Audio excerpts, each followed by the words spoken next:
So the next chapter is with a P block, nitrogen, suffocating, electronic configuration. I have written nitrogen, phosphorus, arsenic, antimony, and bismuth. Nitrogen is 78% in the atmosphere, third most abundant element by mass. Phosphorus is 11th most abundant, and it too present in the bones and all. अभी मैंने electronic configuration क्यों लिखी है बेटे ध्यान से. अब you have done 4 of the property that like atomic radius, ionisation, enthalpy. तो मैं यहाँ लिख रही हूँ पहले दिस इज़ अटोमिक रेडियस. फिर will discuss each property, ionisation, enthalpy, electron gain, enthalpy, electronegativity. ठीक है, ये बेसिकली 4 प्रॉपर्टीज़ हम क्लास 11th में पढ़ते हैं. और atomic radius generally along the pair decreases, down the group it will increase. Rest of the property along the pair increase करती हैं और down the group decrease करती हैं. ये हम क्लास 11th में सीख लेते हैं, मगर हमें पता है being a chemistry student there are certain exception in everything. ठीक है, अभी इस इलेक्ट्रॉनिक कन्फिगरेशन को देखो, आधी एक्सेप्शंस कवर अप हो जाती हैं बेटे जब ये डी ऑर्बिटल और एफ ऑर्बिटल के इलेक्ट्रॉन आने शुरू हो जाते हैं. ठीक है, जहाँ डी की होना आने शुरू हो जाते हैं, डी इलेक्ट्रॉन आए तो डी के प्रोटॉन भी तो उतने बड़े, अगर 10 इलेक्ट्रॉन आए तो 10 प्रोटॉन भी तो बड़े. अब इन जो इलेक्ट्रॉन एंटर हुए हैं डी सब शेल में हुए हैं, अगेन क्लास +1, डी की पुअर स्क्रीनिंग इफेक्ट होता है इसलिए स्क्रीन नहीं कर पाती, तो इनमें जो एटॉमिक रेडियस स्मॉल होना ये वाली प्रॉपर्टीज़ आने शुरू हो जाती है. इन द सेम वे अगर हम बिस्मथ की बात करो तो डी के अलावा एफ के भी एंटर होना शुरू हो गए हैं. We will see of the bismuth then D. Okay, so D के अलावा बेटे एफ़ के भी आने शुरू हो गए हैं. अगर डी के अलावा एफ़ भी आएंगे तो 14 इलेक्ट्रॉन्स और बढ़ जाएंगे. अगर इलेक्ट्रॉन बढ़ेंगे तो प्रोटॉन भी बढ़ेंगे, तो इसका मतलब न्यूक्लियर चार्ज भी बढ़ेगा. न्यूक्लियर चार्ज बढ़ रहा है मगर इन इलेक्ट्रॉन्स का जो शील्डिंग इफेक्ट है वो बहुत ज़्यादा कम है. तो here it occurs inert pair effect. ठीक, तो इसे इनर्ट पेयर इफेक्ट ही कहते हैं.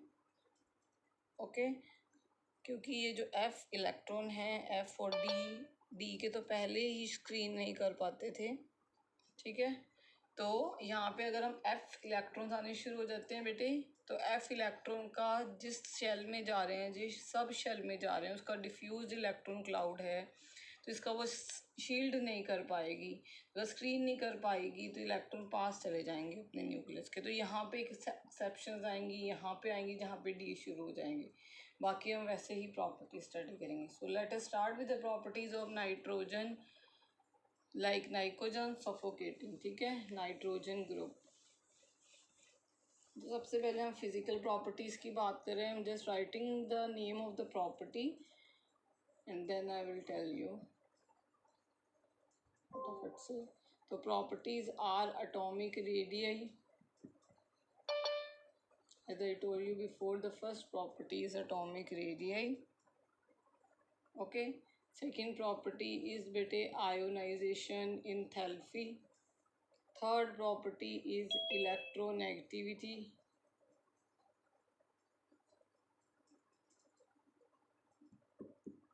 Fourth property is metallic character which belongs two electron gain enthalpy, या हम कहें ऑक्सीडेशन स्टेट के ऊपर डिपेंड करता है. और fifth is melting point and boiling point. तो बेटे इसको समझो. ठीक, most of the time you are writing rather than समझो. एटॉमिक रेडियस, तो हमें पता है along the pair atomic radius क्या करता है बेटे, डिक्रीज़ करता है, डाउन द ग्रुप इंक्रीज़ करता है. तो ऑब्वियसली अगर इन ग्रुप्स की बात करें तो ये 15th ग्रुप आ जाता है, इसके पहले 14th ग्रुप है आपके पास. तो जो इनका एटॉमिक रेडिया है वो छोटा होता है. ठीक है, एज वी नो, क्योंकि न्यूक्लियर चार्ज बढ़ता है और इलेक्ट्रॉन सेम शेल में जा रहा है तो एटॉमिक रेडिया डिक्रीज़ हो जाता है. Down the group atomic radius no doubt increase होगा, नंबर ऑफ़ शेल्स बढ़ेंगी, अफेक्टिव जो न्यूक्लियर चार्ज है वो कम हो जाएगा, तो डाउन द ग्रुप इंक्रीज होगा. दैट इज़ अवर एटॉमिक और we can say ionic radius. ठीक, Now let us talk about ionization enthalpy. General trend said that ionization enthalpy increases along the period and decreases down the group. This is our general trend.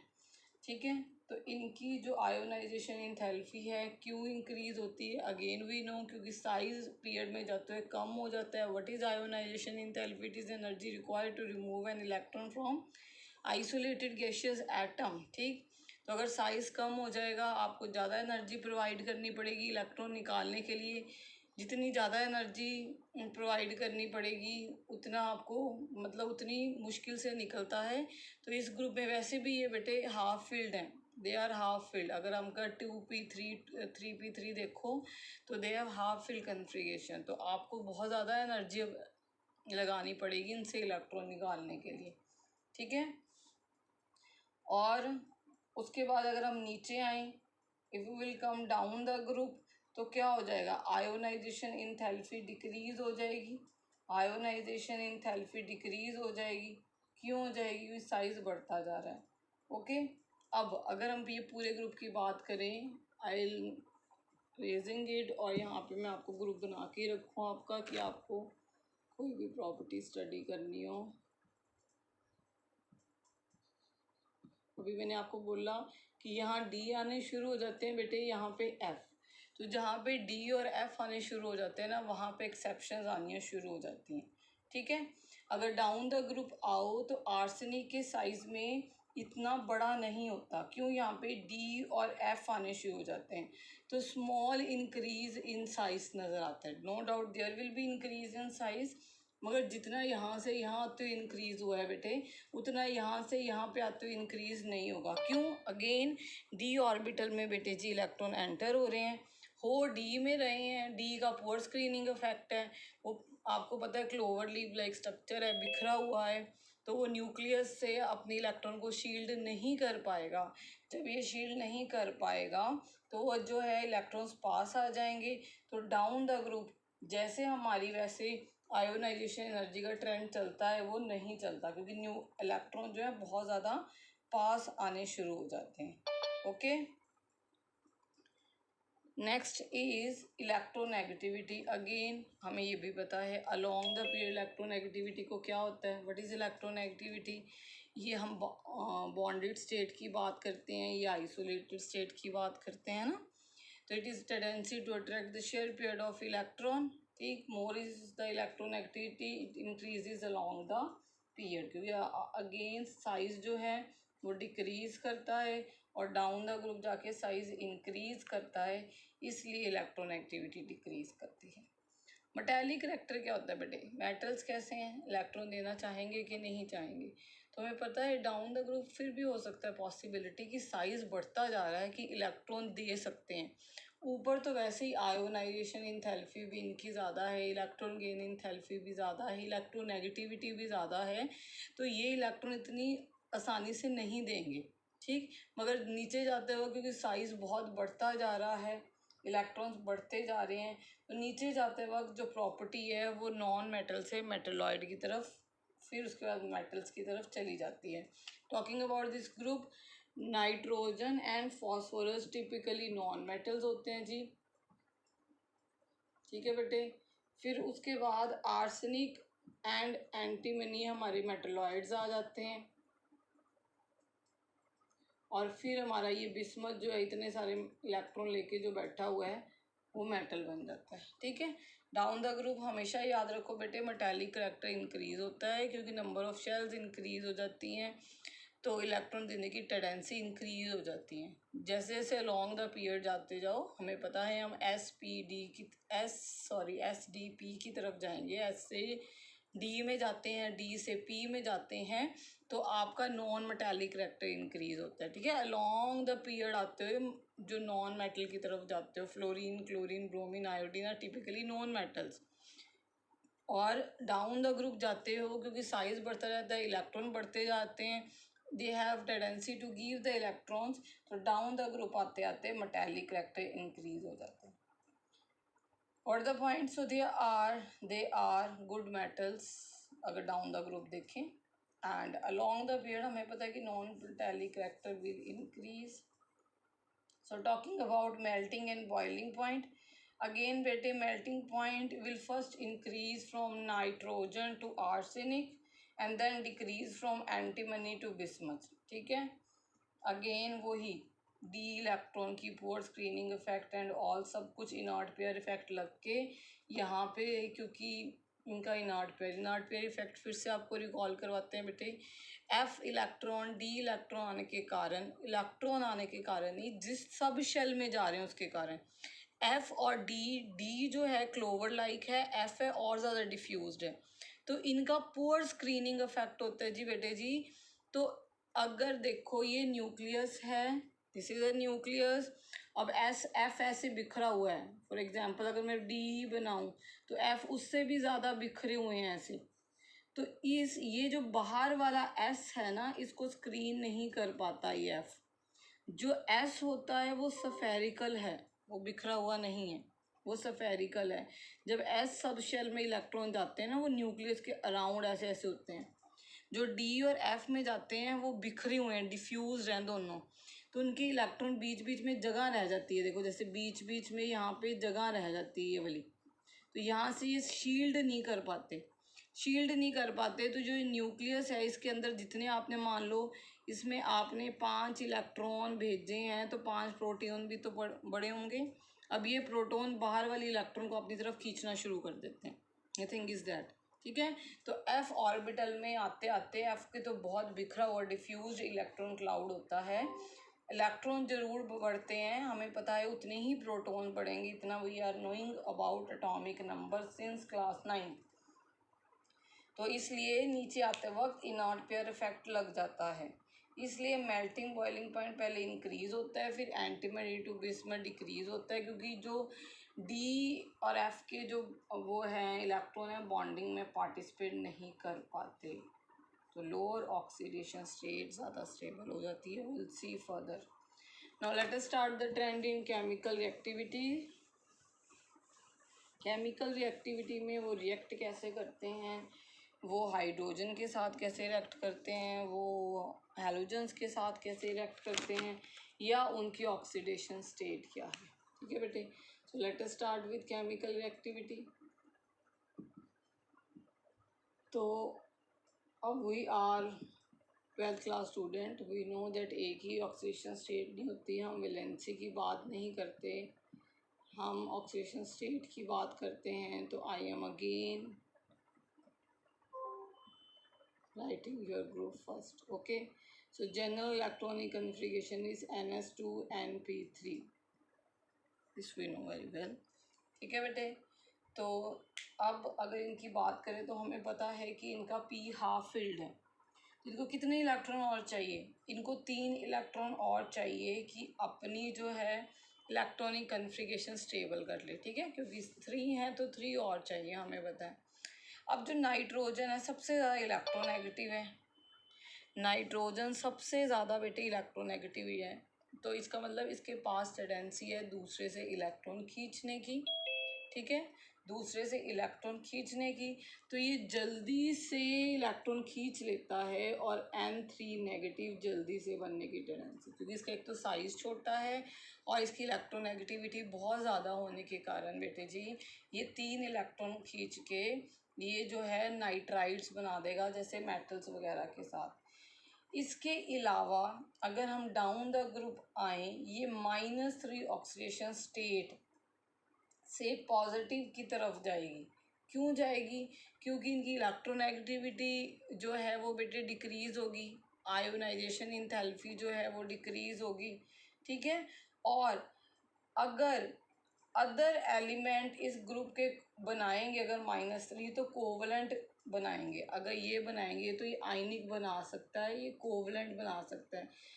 देखो ये भी concept समझो बेटे, क्योंकि ये it is very important concept कि oxidation state पे आयनिक या कोवलेंट कैसे डिपेंड करता है। क्लास 12th पे इसके ऊपर बहुत क्वेश्चन आते हैं, जैसे एसिडिक और बेसिक नेचर।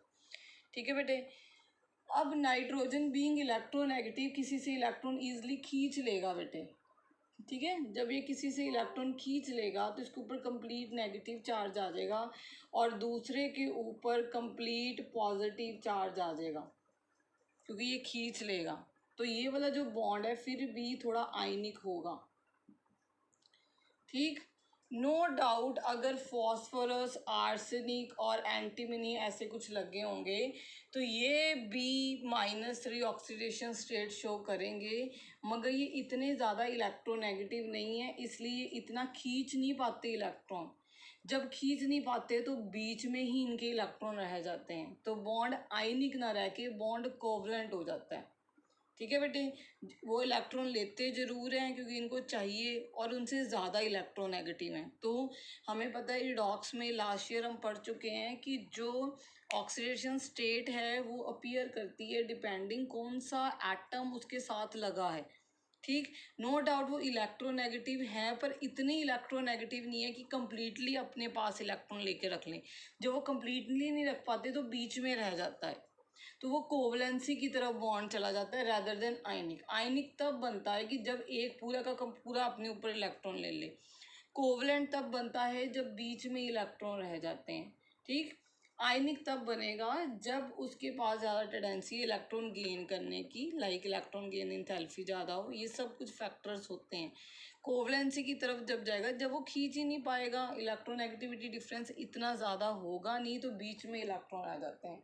तो अगर नीचे की तरफ जाओ तो हमें पता है कि इलेक्ट्रोनेगेटिविटी डिक्रीज करेगी नाइट्रोजन टू बिस्मथ, धीरे धीरे साइज इंक्रीज कर रहा है बेटे जी। अगर साइज इंक्रीज कर रहा है तो इलेक्ट्रोनेगेटिविटी डिक्रीज करेगी। अगर इलेक्ट्रोनेगेटिविटी डिक्रीज करेगी तो जो बिस्मथ है वो किसी और से, यहाँ पे बनाऊँ मैं बिस्मथ, किसी और से इलेक्ट्रॉन नहीं खींच पाएगा, तो ये बीच में रह जाएगा, ठीक। तो ये कोवलेंसी की तरफ जाएगा, ठीक है। अब इसके अलावा बाकी सारे और कौन सी स्टेट शो करेंगे, ये नहीं, ये भी करेगा, ये भी +1 to +4 करेगा नाइट्रोजन।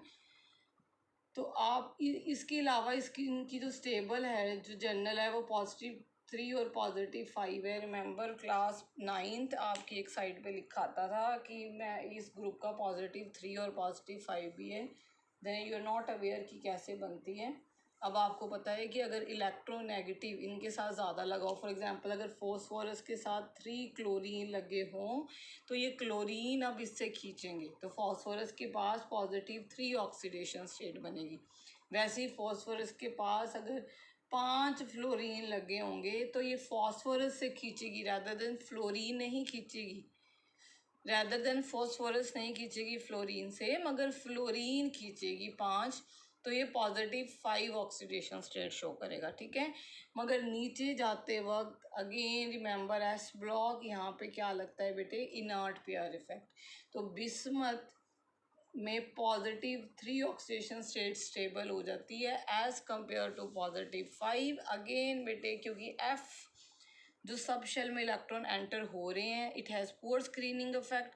स्क्रीनिंग इफेक्ट पुअर होने के कारण ये जो N वाले जो नाइट्रो, ये एस वाले नियर टू न्यूक्लियस चले जाते हैं, ये एस वाले बॉन्डिंग में पार्टिसिपेट नहीं करते, अकेले पी वाले बॉन्डिंग में पार्टिसिपेट करते हैं, तो इनकी +3 ऑक्सीडेशन स्टेट होती है rather than +5। It is very important, okay. यहाँ पे हर लास्ट एलिमेंट पे आप इनर्ट पेयर इफेक्ट लगाओगे, क्योंकि हर लास्ट एलिमेंट में f ऑर्बिटल्स में इलेक्ट्रॉन जाना शुरू हो जाएंगे।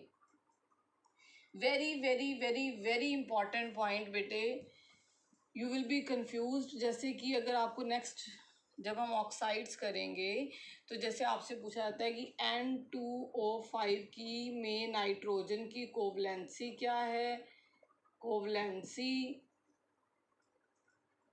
और नाइट्रोजन की ऑक्सीडेशन स्टेट क्या है, ये हम आगे करेंगे। बट आपको ये चीज़ पता होनी चाहिए, कोवलेंसी होता है कि नंबर ऑफ वो बॉन्ड पेयर कितने बनाती है एट ए टाइम। जब हम इसका स्ट्रक्चर देखेंगे तो हम ये कहेंगे at a time nitrogen, I will make structure for you here.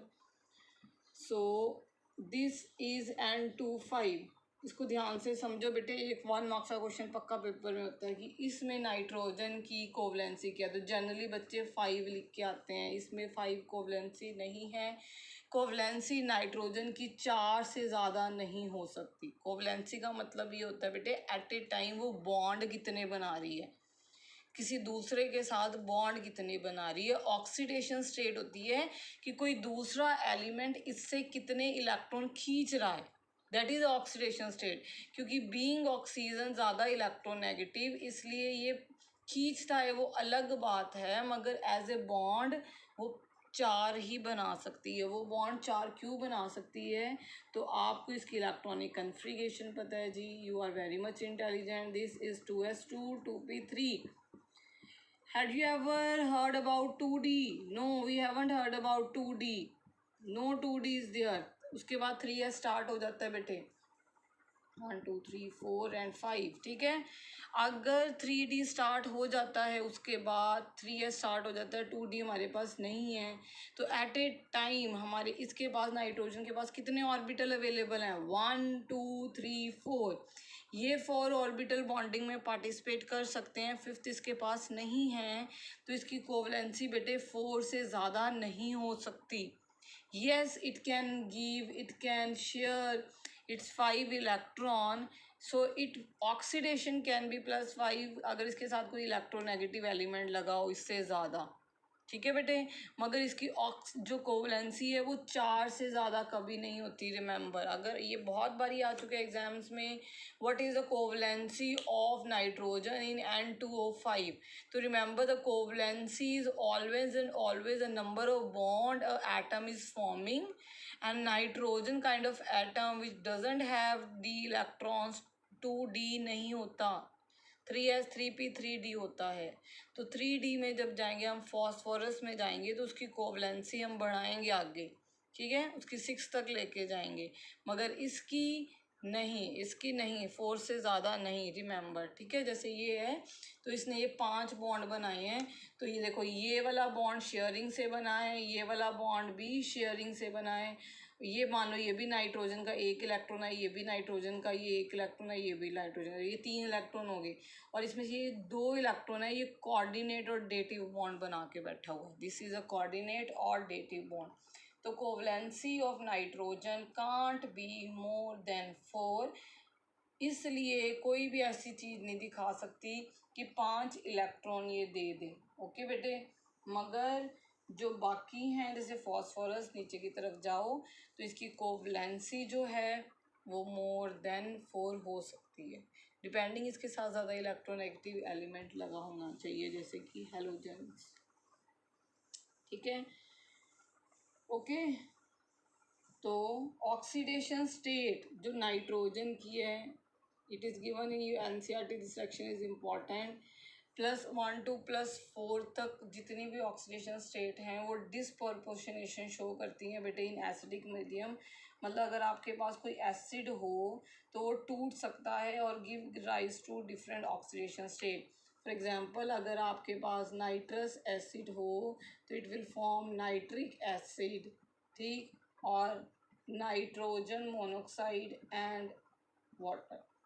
तो इनमें दिस इज योर होमवर्क कि इसकी ऑक्सीडेशन स्टेट। बेटे एक बात और याद रखो, जब भी कोई डिसप्रपोर्शनेशन रिएक्शन होती है तो एक ऑक्सीडेशन स्टेट जिससे स्टार्ट हो रही है वो इन दोनों की मिडल वाली होगी, एक बढ़ेगी तो एक कम होगी, ठीक है, एक बढ़ेगी तो ये कम होगी, इससे कहते हैं disproportionation reaction, okay.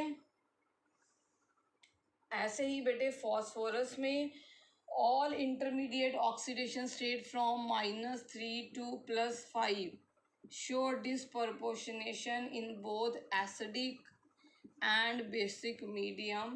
So this is also an example of disproportionation reaction, okay, okay बेटे। इसमें क्वेश्चन कैसे आता है? हाँ, आपको कोई नहीं बोलेगा कि पूरी ऑक्सीडेशन स्टेट एक्सप्लेन करो। जनरली ये कंप्लीट द रिएक्शन की फॉर्म में पूछी जाती है, generally it will come as complete the reaction, that's it, ठीक है। इसमें आपने पी ब्लॉक थोड़ा सा क्रैमिंग वाला है रिएक्शन की, तो एंड में हम रिएक्शन का एक पूरा चार्ट बनाएंगे जब ये चैप्टर ख़त्म हो जाएगा, कि जो CBSE में NCERT में बारी बारी पूछे जाने वाली रिएक्शन है कि आप उसको अलग से ही याद करोगे। तो I will tell you that time की क्या क्या इंपॉर्टेंट रिएक्शंस हैं और कैसे कैसे पूछी जाती हैं, ठीक है। नाउ बेटे reactivity towards hydrogen, reactivity towards hydrogen, इस पे बहुत क्वेश्चन आते हैं बेटे, रिएक्टिविटी टुवर्ड्स हाइड्रोजन में बहुत ज़्यादा क्वेश्चन आते हैं। ठीक, तो अगर हाइड्रोजन के साथ एक्टिविटी करें तो हमें हाइड्राइड्स ही मिलेंगी। We can say we will get hydrides. तो हाइड्राइड क्या मिलेंगी, ammonia, phosphine, arsine and bismuth hydride. ठीक है, तो जब आप हाइड्रोजन के साथ बेटे रिएक्ट करते हो तो आपको हाइड्राइड ही मिलेगी, नो डाउट। सारे क्वेश्चन देखो ध्यान से अब। ठीक है, तो this is ammonia, this is phosphine, this is arsine, this is stibine and this is bismuthine. ठीक है, इसको ऐसे। ठीक, अगर आपको क्लास +1 याद है तो आपको नाइट्रो अमोनिया का स्ट्रक्चर भी याद होगा। It is sp3 hybridise pyramidal in shape. ठीक है, कैसे, एन यहाँ पे एक लोन पेयर होता है और यहाँ पे H है, यहाँ पे H है, यहाँ पे H है। ठीक है, तो ये लोन पेयर है बेटे, ये 3 हाइड्रोजन लगे हुए हैं जी। ठीक है बेटे, तो इसको शेप को हम कहते थे pyramidal and it is sp3 hybridised and it is pyramidal. Okay, कैसे था ये देखो, ये 2s2 था, ये 2p3 था। अब बेटे NH5 नहीं एग्जिस्ट करता। देखो जब भी हायर ऑक्सीडेशन स्टेट बननी है ना, जैसे नीचे वालों की, ये भी याद रखो, तभी बन सकती है हायर कि जो इसके से ज़्यादा इलेक्ट्रोनेगेटिव आए। कमज़ोर बंदा इनसे इलेक्ट्रॉन नहीं खींच पाएगा। आपको PF5 नज़र आएगा, PH5, ये भी ध्यान रखो, ऐसा क्वेश्चन भी आता है एग्जाम में। ठीक है, यहाँ पे भी मैं आती हूँ कि जैसे कि नाइट्रोजन देखो, ये 3 बॉन्ड्स हाइड्रोजन के साथ बना लेगा और एक लोन पे होगा। ऐसे ही फॉस्फोरस में होगा, ऐसे ही आर्सेनिक में होगा, ऐसे ही एंटीमनी, ऐसे ही हाइड्रोजन बिस्मथ के साथ। ठीक है, तो आपसे क्वेश्चन पूछा जाता है कि PH3 एग्जिस्ट बट PH5 नहीं एग्जिस्ट करता जी, बट PF5 एग्जिस्ट करता है। तो ये भी क्वेश्चन ध्यान में रखो बीच बीच में। ठीक है, जब भी कभी हायर ऑक्सीडेशन स्टेट की तरफ जाना है, अगर आपके पास 5 कैंडीज हैं तो अगर 5 कैंडीज किसी ने आपसे खींचनी है ना, वो आपसे ज़्यादा पावरफुल होना चाहिए, नहीं तो नहीं खींच पाएगा। ठीक है, मैक्सिमम आप 3 ही दोगे कि हमने अपना ऑक्टेट कंप्लीट करना है। 3 शेयर करके आप कहोगे बहुत सही है, मैं कंप्लीट हो गया हूँ। मगर आपको ज़्यादा लेनी है मेरे से तो आपको मेरे से स्ट्रॉन्ग होना पड़ेगा।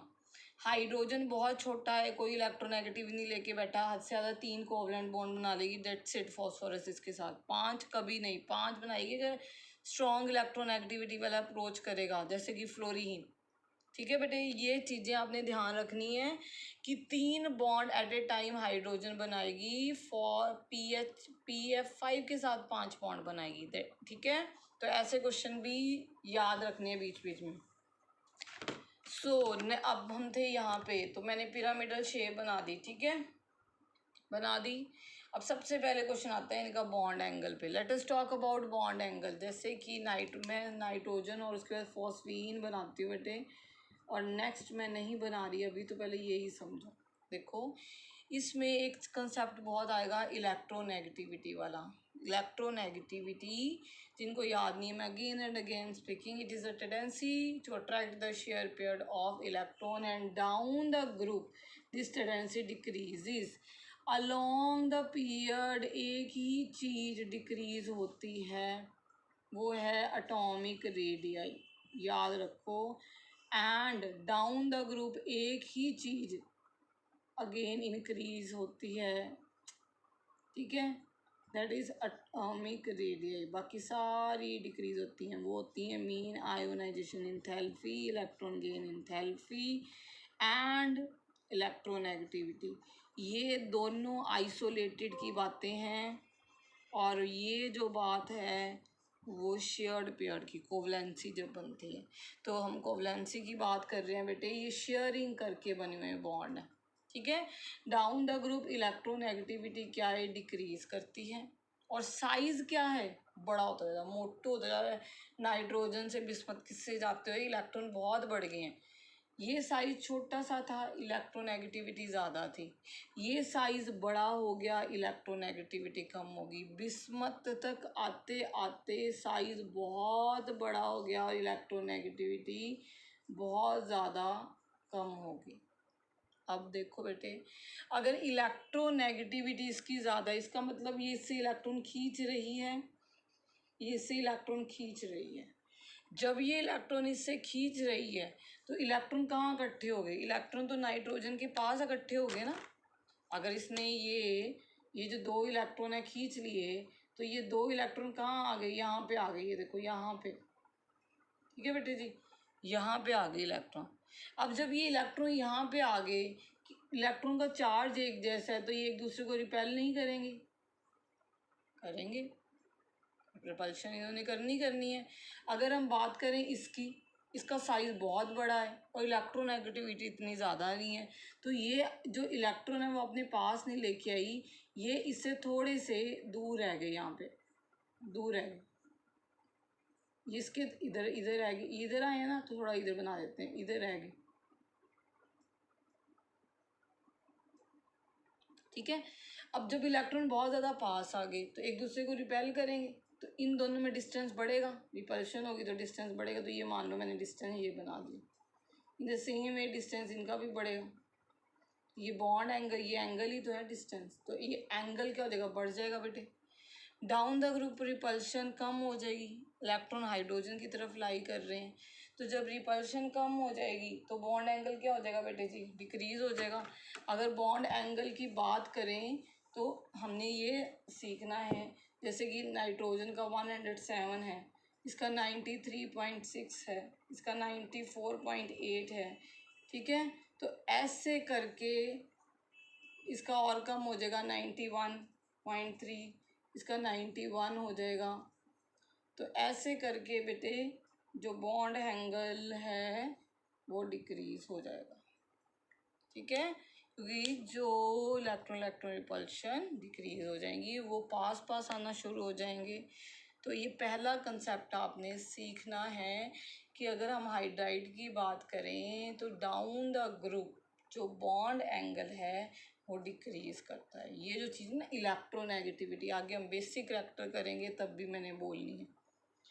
एक साइज इस हाइड्राइड की जो भी हमने प्रॉपर्टी करनी है वो आपको साइज की नॉलेज होनी चाहिए, इलेक्ट्रोनेगेटिविटी की होनी चाहिए, सारी प्रॉपर्टीज आपको आ जाएंगी। आपको ये पता होना चाहिए कि down the group electronegativity decrease होती है और down the group size increase होता है। Every property you can do yourself, ठीक।